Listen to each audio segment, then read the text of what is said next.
Good evening. I'm making a tribute right now to my friend David Bythewood. His award as a trailblazer is well deserved. He's been in the vineyard for a long, long time, and one of the things I'm very clear about as I congratulate him is that I hope you stay around for a lot longer because we need you in the trenches. So David, congratulations to you. Congratulations to Amistad for 20 years of existence. And now we have to go forward because we're at the corner and we can turn it. Thank you. Good evening. It is truly an honor and a privilege to discuss and reflect on my time with David Bythewood. David Bythewood is truly a trailblazer.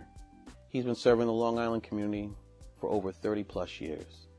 And it was truly a privilege to get my start working at Bythewood and Associates. David had a diverse practice. He did criminal work. He did large, complex deals. He did real estate. He did it all. And I was there to witness and participate. He served as a mentor to me, and he was really a developer of young lawyers. There were other lawyers like myself that came through his office, and he definitely took the time out to make sure that not only did I do my work, but that I understood why I was doing it, and it helped me become a better lawyer. David, you are truly a trailblazer and every bit of deserving of this award. God bless. So what is the most important lesson you learned while working for Bythewood and Associates about justice or the practice of law? My relationship with David A. Bythewood, Esquire, goes back 30 years, believe it or not. In 1986, I was a second-year law student at Hofstra, and there was a counselor there, Deanne Hunter. I was looking for an internship after my second year, and she said, "You have to go see this attorney. He's in Mineola. He's incredible. He has a great practice. It would be a great fit." So I went to go meet David A. Bythewood, Esquire, at 1501 Franklin Avenue, and we had an instant connection. He said to me, though, I walked in, I kind of had my swagger walking in, and I had my collar up. And he came and got me from the waiting area. He said, "Come in." He said, "Sit down." He said, "Put your collar down and don't ever come in like that again here. This is serious. This is the practice of law. We're not at FIT. This is not, you're not styling. And we're going to learn how to practice law here." And so a few things I learned from him. One is to look and dress the part. Secondly, to be always over-prepared. And thirdly, to do what is right. And now as an acting Supreme Court Justice, he's a valued friend and mentor.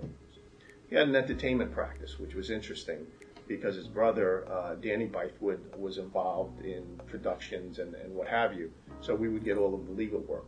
And there was a woman who wanted to get out of a production contract. So David and I sat down and we figured out how to get her out. And we threatened litigation, and we ultimately got her released from a production contract. She wanted to get out of the production contract because she had a deal that she was looking at and hoping to get with a record company. So we got her out of the production contract. They had done nothing for her, and it was the right thing to do. After we got her out, she said, "Would you, continue to be my attorney?" And we said, "Well, what matters do you have?" And she said, "Nothing right now." And we said, "Well, we're not going to just take your money." She said, "No, I'll pay you a retainer." And, David has always been honest, and that's how he practices. And so we decided there was no current work for us to do for her. We had completed all of the legal services she needed, and so we declined to have her on retainer to do work that didn't exist. A number of years passed, about 4 years passed, and I'm listening to a song on the radio, and I hear the name, and it's Mary J. Blige.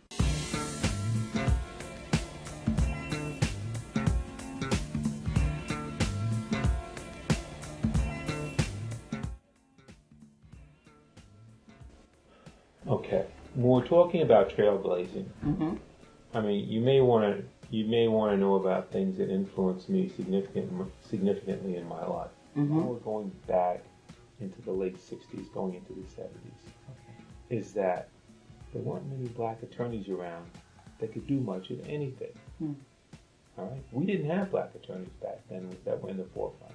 I really didn't see much of anything back then, so I decided to deal with it.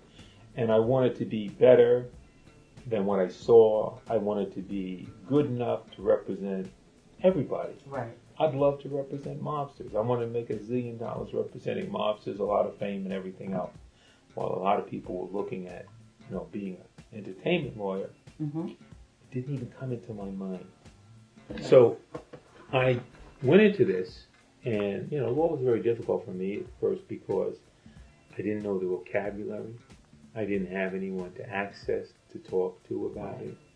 So here I am, a funeral director, and I go into my first year of law school. And I'm also on the board of ed, Hempstead, president of the board of ed. So I'm doing all of these things at once. Right. Well, I finished my first year, and I'm going to tell you, I was numb. I had no feeling in my body. That's the way I felt. I was so tense and everything. In dealing with this, and once I got out and started practicing, and when I was dealing with my first major felony case in 1985, People v. Neverson, I went to see them, and I'm on the elevator, and two of the sheriff's employees, deputy sheriffs, were black. And they said to me, "You're a lawyer?" I said, "Yes." "Oh, I don't see any black lawyers." In the end of the Neverson case, it was a double jeopardy dismissal, which, as you know, is extremely rare. I want to find out your thoughts on being involved in bar associations, taking on leadership positions, particularly as people of color. Okay. Because sometimes we find that we're few and far between when we're wanting to get involved in bar leadership, and whether we're involved in the Amistad or other bars.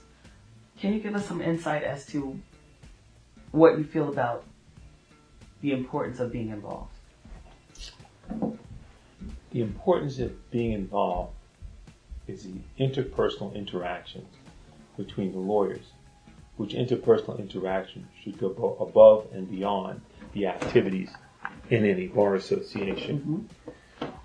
So to have these things, it's important for us to be much more involved.